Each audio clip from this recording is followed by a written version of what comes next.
कई लोग पूछते हैं कि हम नॉनवेज खाते थे, अब छोड़ दिया है, क्या भगवान हमारे इस अपराध को क्षमा करेंगे? कई लोग कहते हैं कि हमने जीवन में बहुत गलतियां की, लेकिन अब छोड़ दी हैं, क्या भगवान हमारे अपराध को क्षमा करेंगे? जिन लोगों को लगता है कि मैंने जीवन में बहुत गलतियां की हैं और अब मैं छोड़ना चाहता हूं, क्या हमारा यह अपराध क्षमा हो जाएगा? वो लोग इस प्रसंग को जरूर सुने। हरे कृष्ण दोस्तों, मैं हूं अनुज शर्मा, उदयपुर के महाराणा। बहुत पहले की बात है। उनके एक दरबारी होते थे भुवन सिंह। भुवन सिंह युद्ध कला में निपुण, स्वभाव से बहुत अच्छे, बड़े शूरवीर, चारों तरफ नाम था उनका, अद्भुत योद्धा, महाराणा के सबसे प्रिय और भगवान श्रीनाथ जी के भक्त। हमेशा प्रयास करते थे उनसे कोई पाप ना हो, कोई अपराध ना हो। एक दिन हुआ यूं कि महाराणा ने अपने सारे सामंतों को साथ लिया, भुवन सिंह भी साथ गए और सब लोग मिलकर शिकार पर गए। पुराने राजा महाराजा शिकार में रुचि रखते थे। कई सामंतों ने कई जानवरों को मारा, शिकार किया, लेकिन भुवन सिंह ने किसी भी जानवर का शिकार नहीं किया। अचानक से एक हिरणी महाराणा के सामने आई। बड़ी सुंदर हिरणी थी, एकदम भागने लगी। महाराणा उसके पीछे भागे और तेज भागी, पकड़ में नहीं आई। महाराणा के दिल में बैठ गई। उन्हें लगा कि मुझे यह हिरणी चाहिए, मुझे इसका शिकार करना है, यह हिरणी चाहिए। लेकिन संभव नहीं था, क्योंकि कहीं दिखाई नहीं दे रही थी। अब जब कहीं दिखाई नहीं दे रही थी, तो महाराणा ने सबको कहा कि एक हिरणी है, बेहद पसंद है मुझे, वो चाहिए। सबने इधर उधर ढूंढा, किसी को नहीं मिली। महाराणा ने भुवन सिंह को बुलाया। जानते थे कि भुवन सिंह के लिए कुछ भी असंभव नहीं है। भुवन सिंह को कहा कि वो हिरणी मुझे चाहिए, जिंदा या मुर्दा, पर मुझे चाहिए। भुवन सिंह अपने काम में निपुण थे, महाराणा के आदेश का पालन करना था। ढूंढ निकाला हिरणी को, एक पेड़ के पीछे छिपी हुई थी। वहीं से तलवार फेंक के मारी, 2 टुकड़े हो गए हिरणी के। जैसे ही हिरणी के 2 टुकड़े हुए, पता लगा कि इसके पेट में एक हरिण शावक है। हिरणी गर्भवती थी। हिरणी की गर्दन कट के गिरी, आंखें खुली हुई थी और वो आंखें देख रही थी भुवन सिंह को, और भुवन सिंह देख रहे थे उन आंखों को। उन आंखों में इतनी करुणा थी, मानो कह रही हो कि मुझे जाने दो भुवन सिंह, मुझे छोड़ दो, मेरा बच्चा मेरे पेट में है, मत मारो मुझे। जैसे दया की भीख मांग रही हो। गर्दन कट के एक तरफ गिरी हुई थी, लेकिन वो आंखें भुवन सिंह को घूर रही थी। उन आंखों का घूरना ऐसा था कि भुवन सिंह को अपने आप से इतनी गलानी हुई। भुवन सिंह अपने आप को कोसने लगा। भुवन सिंह कहने लगा, किस प्रकार का योद्धा है तू? का युद्ध? भुवन सिंह कहने लगा, किस प्रकार का योद्धा है तू? अपने आप को युद्ध कौशल में निपुण मानता है, तू कायर है, कमजोर है, एक मूक जानवर की हत्या की है। वो पेट से थी, उसके गर्भ में बच्चा था, करुणा की भीख मांग रही थी, दया की भीख मांग रही थी, और तू सोचता है कि तुझे भगवत प्राप्ति होगी। तू सोचता है श्रीनाथ भगवान का सबसे प्रिय है तू। तो निर्लज है, पापी है, तो एक अच्छा योद्धा नहीं है। तूने एक जीव हत्या की है। अपने आप को कोसता हुआ भुवन सिंह अपने घर चला जाता है। चारों तरफ उसकी तारीफ हो रही, सारे सामंत उसकी तारीफ कर रहे हैं, महाराणा उसकी तारीफ कर रहे हैं, जो असंभव था संभव कर दिया उसने। लेकिन भुवन सिंह अपने घर में श्रीनाथ जी के सामने रो रहा है, क्षमा याचना कर रहा है, कह रहा है प्रभु मुझे क्षमा करें, मुझसे गलती हुई, अपराध हो। ये वो समय था जब अपराधी को अपराध बोध हुआ। आप बहुत सारे अपराध करते हैं लेकिन आपको अपराध बोध नहीं होता। यदि सही मायने में अपराध बोध हो जाता है तो अपराध खत्म हो जाते हैं। वो जो अपराध बोध होने के बाद भी अपराध करते हैं वो बड़े निर्लज होते हैं, पापी होते हैं, उन्हें कभी क्षमा नहीं मिलती है। आज भुवन सिंह को अपराध बोध हुआ, भगवान से माफी मांगी, लगातार आंखों से अश्रु बहते रहे, बार बार वो हिरणी की आंखें दिखाई देती रही। अपने आप को भीतर से मरा हुआ पाया भुवन सिंह ने,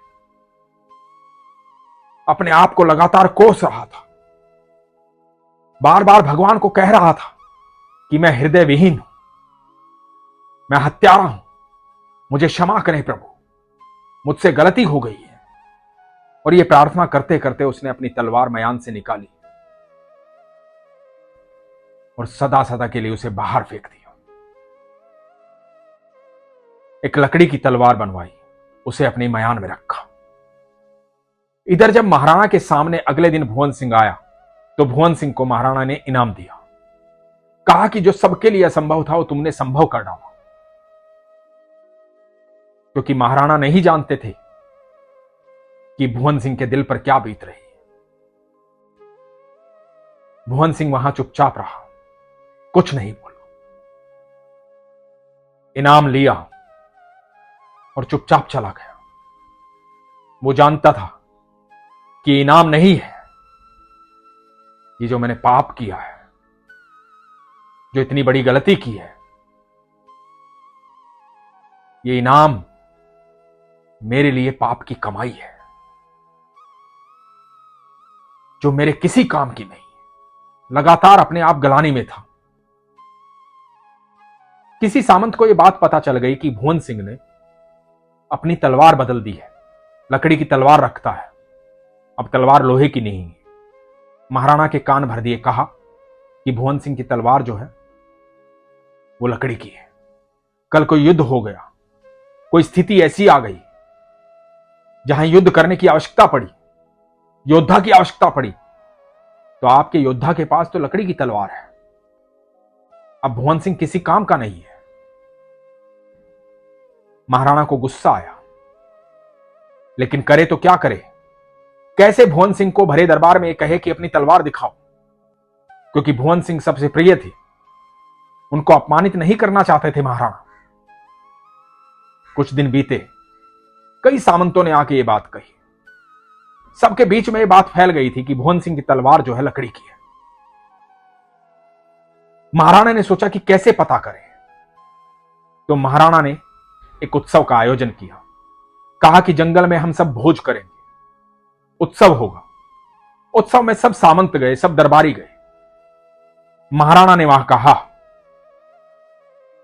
कि सब अपनी अपनी तलवार दिखाएंगे, देखते हैं किसकी तलवार में सबसे अधिक चमक है। सबसे पहले तलवार महाराणा ने निकाली। महाराणा की तलवार सबसे अधिक चमक रही थी, बहुत चमकदार थी। फिर बाकी सामंतों ने अपनी तलवार निकाली, दरबारियों ने अपनी तलवार निकाली। बारी आई भुवन सिंह की। भुवन सिंह ये कहने ही वाला है कि मेरी तलवार जो है लकड़ी की है, लेकिन अचानक से उसके मुख से निकलता है कि मेरी तलवार लोहे की और सबसे चमकदार है। और यह कह के मयान से तलवार निकाल देता है, और तलवार इतनी चमकती है, इतनी चमकती है जिसकी कल्पना भी नहीं की जा सकती, मानो जैसे बिजली कौंध रही हो। सब सामंतों की नजर भुवन सिंह पे थी, सब देखना चाह रहे थे कि तलवार लकड़ी की है, लेकिन ये क्या, ये तलवार तो लोहे की है, चमकदार तलवार है। इतनी चमक तो महाराणा की तलवार में भी नहीं थी। सब भुवन सिंह की तरफ देख रहे हैं।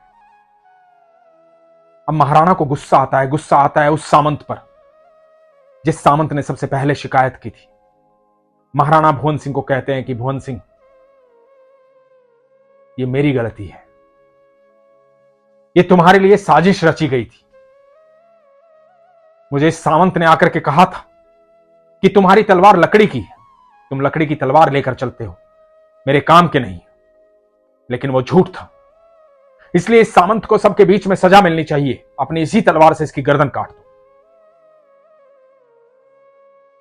भुवन सिंह ने कहा कि नहीं महाराणा, मुझे क्षमा करें, इसकी कोई गलती नहीं। ये सच कह रहा था, मेरी तलवार लकड़ी की ही थी। मैंने तो अपनी लकड़ी की तलवार मयान में रखी थी। ये तो मेरे श्रीनाथ जी का चमत्कार है, उन्होंने मुझे क्षमा कर दिया। और भुवन सिंह सारी बात महाराणा को बताता है किस तरह श्रीनाथ जी से क्षमा मांगी, किस तरह अपराध बोध हुआ, और कहा कि मैंने सच में लकड़ी की ही तलवार अपने मयान में रखी थी। यह कहकर के भुवन सिंह ने दोबारा मयान से तलवार निकाली थी, वो लकड़ी की। सब देखते रह गए। भुवन सिंह ने महाराणा से कहा कि मैं आपसे विनती करता हूं, इस सामंत को आप सजा ना दें, इसकी गलती नहीं है। महाराणा आश्चर्यचकित हो गए। सब सामंत देखते रह गए। भुवन सिंह को श्रीनाथ जी ने बता दिया था कि मैंने तुम्हें क्षमा कर दिया है, तुम्हें अपराध बोध हो गया है, इसलिए मैंने तुम्हें क्षमा कर दिया है। तो महाराणा ने भुवन सिंह जी को कहा कि आज के बाद तुम दरबार नहीं आओगे, तुम्हें मैं इतना धन दूंगा, इतना धन दूंगा, तुम्हें कभी धन की कमी महसूस नहीं होगी, तुम्हें मेरे दरबार में आने की आवश्यकता नहीं है। मैं तो एक साधारण सा महाराणा हूं, तुम तो अधिकारी हो त्रिलोकीनाथ के दरबार में रहने के। तुम्हें त्रिलोकीनाथ का दरबारी होना चाहिए। आज से तुम अपने भक्ति मार्ग पर जाओ, तुम्हें वहां कोई भी किसी भी तरह का विघ्न नहीं होगा, किसी तरह की परेशानी नहीं होगी। आज से तुम मुक्त हो और तुम्हारे लिए सारी व्यवस्थाएं कर दी जाएंगी। तब भुवन सिंह ने महाराणा से कहा कि मुझे किसी भी तरह का धन नहीं चाहिए, कोई पूंजी नहीं चाहिए, कोई जमीन नहीं चाहिए। मैं चाहता हूं यदि आप मुझे कुछ देना चाहते हैं तो आज के बाद किसी भी जानवर का, किसी भी पशु का शिकार मत कीजिएगा। और महाराणा ये बात स्वीकार करते हैं। एक भक्त चाहे तो किसी को भी बदल सकता है। यदि आप बदल गए तो आपके इर्द गिर्द सब कुछ बदल जाएगा, क्योंकि आपका बदला हुआपन सबके भीतर एक ऊर्जा भर देगा। लेकिन आपके बदलने के लिए सबसे पहले जरूरी है आपका प्रगाढ़ विश्वास, आपका अपराध बोध, और यह जान लेना यदि आपको लगता है कि आपने गलती की है तो आज के बाद वो गलती दोबारा नहीं होगी। यदि कोई भी गलती जीवन में की है तो सोच लीजिए कि आज के बाद मैं वो गलती नहीं करूंगा। ईश्वर पूजा से प्राप्त नहीं होते, ईश्वर प्रार्थना से प्राप्त नहीं होते, ईश्वर कर्म से प्राप्त होते हैं। आपका कर्म ही आपको ईश्वर से मिलवाएगा। इसलिए अपने मन को, अपने दिल को उस ऊर्जा से परिपूर्ण कर दीजिए। वो स्थान बनाइए अपने दिल में जहां पर आकर ईश्वर निवास करें। वो कब करेंगे? जब आपके कर्म अच्छे होंगे। जब आपके कर्म अच्छे होंगे तो आपका हृदय कोमल होगा, आपके मन में ऐसी भावना होगी कि आप दूसरों की मदद करें। कभी किसी को भी आप अपमानित नहीं करना चाहेंगे, किसी का भी आप बहिष्कार नहीं करना चाहेंगे, आप सबको सम्मान देंगे, आप स्वीकार्य भाव में रहेंगे, आपको दुख और सुख एक समान दिखाई देंगे। और जब आप इस भाव में आ जाएंगे तो आप यकीन मानिएगा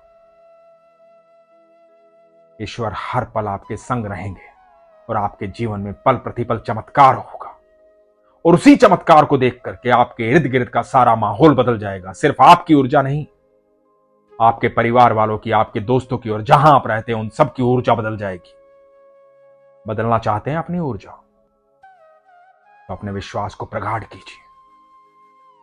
इसीलिए मैं हमेशा कहता हूं, अपने विश्वास को मजबूत रखिए, अपना ख्याल रखिए। हरे कृष्ण।